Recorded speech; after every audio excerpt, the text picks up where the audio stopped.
ಹುಬ್ಬಳ್ಳಿಯಲ್ಲಿ ಸರಣಿ ಹತ್ಯೆಯಿಂದಾಗಿ ಬೀದಿಗಿಳಿದಿದೆ ಕೇಸರಿ ಪಡೆ. ನೇಹಾ ಹತ್ಯೆಯ ಬಳಿಕ ನಿನ್ನೆ ನಡೆದಂತಹ ಅಂಜಲಿ ಹತ್ಯೆಯನ್ನ ಖಂಡಿಸಿ ಬಿಜೆಪಿಯಿಂದ ಪ್ರತಿಭಟನೆ. ವೀರಾಪುರದಲ್ಲಿ ಬಿಜೆಪಿ ಕಾರ್ಯಕರ್ತರ ಪ್ರತಿಭಟನೆ. ಹುಬ್ಬಳ್ಳಿ ಪೊಲೀಸ್ ಠಾಣೆಯವರೆಗೂ ಕೂಡ ಬಿಜೆಪಿ ಕಾರ್ಯಕರ್ತರ ರ್ಯಾಲಿ. ನಿನ್ನೆ ಬೆಳಗಿನ ಜಾವ ಅಂಜಲಿ ಎನ್ನುವ ಯುವತಿಯ ಮನೆಗೆ ನುಗ್ಗಿ ಆಕೆ ಪ್ರೀತಿ ನಿರಾಕರಿಸಿದ್ಲು ಅನ್ನೋ ಕಾರಣಕ್ಕಾಗಿ ಹತ್ಯೆ ಮಾಡಿದ್ದ ಆ ಆರೋಪಿಯನ್ನ ಗಲ್ಲು ಶಿಕ್ಷೆಗೆ ಗುರಿಪಡಿಸಬೇಕು ಅಂತ ಪ್ರತಿಭಟನಾಕಾರರು ಒತ್ತಾಯಿಸಿದ್ದಾರೆ. ಆರೋಪಿಯನ್ನ ಕೂಡಲೇ ಬಂಧಿಸುವಂತೆ ಬಿಜೆಪಿ ಕಾರ್ಯಕರ್ತರು ಆಗ್ರಹಿಸಿ ಸರಣಿ ಹತ್ಯೆಯನ್ನ ಖಂಡಿಸಿ ಪ್ರತಿಭಟಿಸ್ತಾ ಇದ್ದಾರೆ. ಹಂತಕರನ್ನ ಬಂಧಿಸಿ ಗಲ್ಲಿಗೇರಿಸಿ ಅಂತ ಆಗ್ರಹಿಸ್ತಾ ಇದ್ದಾರೆ.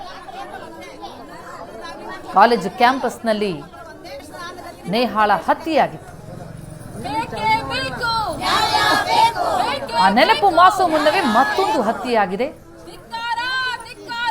ಇದು ಕೂಡ ಪ್ರೀತಿ ನಿರಾಕರಿಸಲು ಅನ್ನೋ ಕಾರಣಕ್ಕಾಗಿ ಯುವತಿಯ ಮನೆಗೆ ನುಗ್ಗಿ ಹತ್ಯೆ ಮಾಡಿರುವಂಥದ್ದು.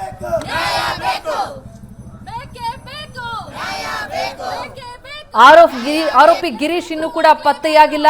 ಆತನ ಹುಡುಕಾಟ ಮುಂದುವರೆದಿದೆ. ಆರೋಪಿಯನ್ನ ಕೂಡಲೇ ಬಂಧಿಸಬೇಕು, ಗಲ್ಲು ಶಿಕ್ಷೆಗೆ ಒಳಪಡಿಸಬೇಕು ಅಂತ ಪ್ರತಿಭಟನಾಕಾರರು ಒತ್ತಾಯಿಸ್ತಾ ಇದ್ದಾರೆ.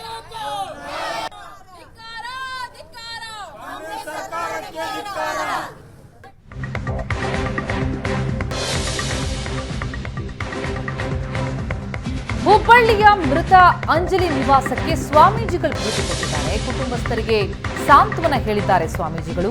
3000 ಮಠದ ಶ್ರೀ ಗುರು ಸಿದ್ಧ ರಾಜಯೋಗೇಂದ್ರ ಸ್ವಾಮೀಜಿ, ರುದ್ರಾಕ್ಷಿ ಮಠದ ಬಸವಲಿಂಗ ಸ್ವಾಮೀಜಿ ಹಾಗೂ ಮಹೇಶ್ ತೆಂಗಿನಕಾಯಿ ಭೇಟಿ ಕೊಟ್ಟಿದ್ದಾರೆ. ಸ್ವಾಮೀಜಿಗಳ ಮುಂದೆ ಕಣ್ಣೀರಿಟ್ಟರು ಅಂಜಲಿ ಕುಟುಂಬಸ್ಥರು. ಹುಬ್ಬಳ್ಳಿಯ ವೀರಾಪುರ ಓಣಿಯಲ್ಲಿದೆ ಅಂಜಲಿ ಕುಟುಂಬ.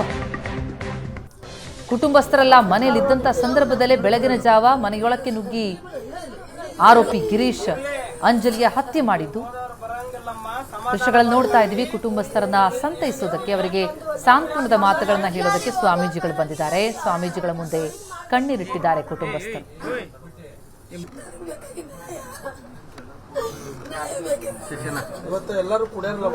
3000 ಮಠದ ಶ್ರೀ ಗುರು ಸಿದ್ಧ ರಾಜಯೋಗೇಂದ್ರ ಸ್ವಾಮೀಜಿಗಳು, ರುದ್ರಾಕ್ಷಿ ಮಠದ ಬಸವಲಿಂಗ ಸ್ವಾಮೀಜಿ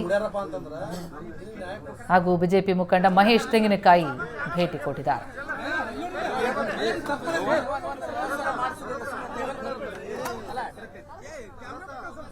ಹುಬ್ಬಳ್ಳಿಯ ವೀರಾಪುರ ಓಣಿಯಲ್ಲಿದೆ ಅಂಜಲಿ ಕುಟುಂಬ.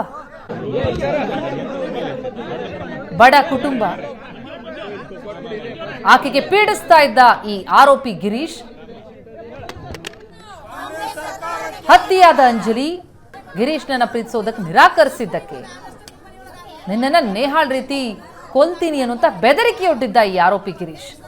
ಆ ವಿಚಾರವನ್ನ ಪೊಲೀಸರಿಗೂ ಕೂಡ ತಿಳಿಸಿತ್ತು ಕುಟುಂಬ. ಹಾಗಿದ್ದು ಪೊಲೀಸರು ಅದನ್ನ ಸೀರಿಯಸ್ ಆಗಿ ತೆಗೆದುಕೊಳ್ಳೇ ಇಲ್ಲ. ಜೊತೆಗೆ ಗಿರೀಶ್ನ ಹಿನ್ನೆಲೆ ಕೂಡ ಹಾಗೆ ಇದೆ. ಈತ ಹಲವು ಕಳ್ಳತನ ಪ್ರಕರಣಗಳಲ್ಲಿ ಸಿಲುಕಿದಂತವ.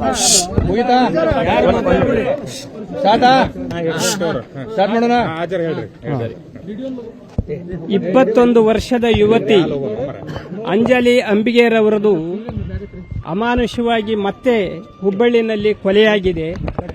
ಇದು ಅತ್ಯಂತ ದಾರುಣವಾದಂತಹ ಒಂದು ಕೊಲೆ. ಇದು ಒಬ್ಬ ಯುವಕ ಇಷ್ಟು ನಿರ್ದಾಕ್ಷಿಣ್ಯವಾಗಿ ನಿರ್ಭಯವಾಗಿ ಮನೆಗೇನೆ ನುಗ್ಗಿ ಎಬ್ಬಿಸಿ ಅವರನ್ನ ಕೊಲೆ ಮಾಡಿ ಹೋಗ್ತಾನೆ ಅಂತಂದ್ರೆ ಈ ನೆಲದ ಕಾನೂನಿನ ಬಗ್ಗೆ ಯಾವುದೇ ಭಯನೇ ಉಳಿಲಾರ್ದಂಗಾಗಿದೆ.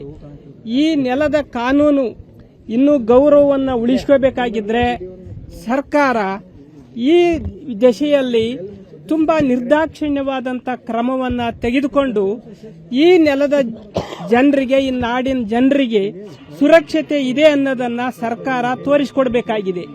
ಇಂಥ ಪರಿಸ್ಥಿತಿಯಲ್ಲಿ ಇಡೀ ಸಮಾಜ ಇಂಥ ನೊಂದವರ, ಕೊಲೆಗೆ ಈಡಾದಂಥವರ, ಬೀಭತ್ಸವಾದಂಥ ಕೊಲೆಗೆ ಈಡಾದಂಥವರ ಒಂದು ಬೆಂಬಲಕ್ಕೆ ಇಷ್ಟೊಂದು ಸಮಾಜ ಬಂದು ನಿಲ್ಲೋದೇನಿದೆಯಲ್ಲ, ಇನ್ನೂ ಸಮಾಜದಲ್ಲಿ ಒಂದು ದಯೆಗೆ, ಕ್ರೌರ್ಯವನ್ನು ಧಿಕ್ಕರಿಸೋದಕ್ಕೆ ಅವಕಾಶ ಇದೆ ಅನ್ನೋದನ್ನ ಸಮಾಜ ತೋರಿಸಿಕೊಡ್ತಾ ಇದೆ. ಸರ್ಕಾರನೂ ಕೂಡ ಈ ದಿಸೆಯಲ್ಲಿ ಬಹು ದೊಡ್ಡದಾದ ಬದ್ಧತೆಯನ್ನ ತೋರಿಸಿ ತನ್ನ ಜವಾಬ್ದಾರಿಯನ್ನ ನಿರ್ಧರಿಸಬೇಕು ಅಂತ ಈ ಮೂಲಕ ನಾವು ಹೇಳಲಿಕ್ಕೆ ಇಷ್ಟಪಡ್ತೇವೆ. ಈಗ ನೇಹಾ ಹತ್ಯೆ ಆದಾಗೂ ಕೂಡ ತಗೊಂಡಿದ್ವಿ, ಆ ಟೈಮ್ನಲ್ಲಿ ಏನು ಕ್ರಮ ಆಗಲಿಲ್ಲ ಅಂತೇಳಿ ಈ ಥರ ರಿಪೀಟ್ ಆಯ್ತಾ ಇದ್ದು, ಅದನ್ನೇ ಹೇಳೇ ಕೊಲೆ ಮಾಡಿದಾರೆ. ಅದು ಈಗ ಅಲ್ಲ, ಅಂಥ ಸಂದರ್ಭವನ್ನ ಮತ್ತೆ ಮತ್ತೆ ಬರಬಾರ್ದು. ನೇಹಾ ಅವ್ರದ್ದು ಏನೀಗ ಕೊಲೆ ಆಗಿದೆ, ಇದು ಆಗಿದ್ದು ಕೂಡ ಅವನ ಮನಸ್ಸಿನಲ್ಲಿ ಪರಿಣಾಮ.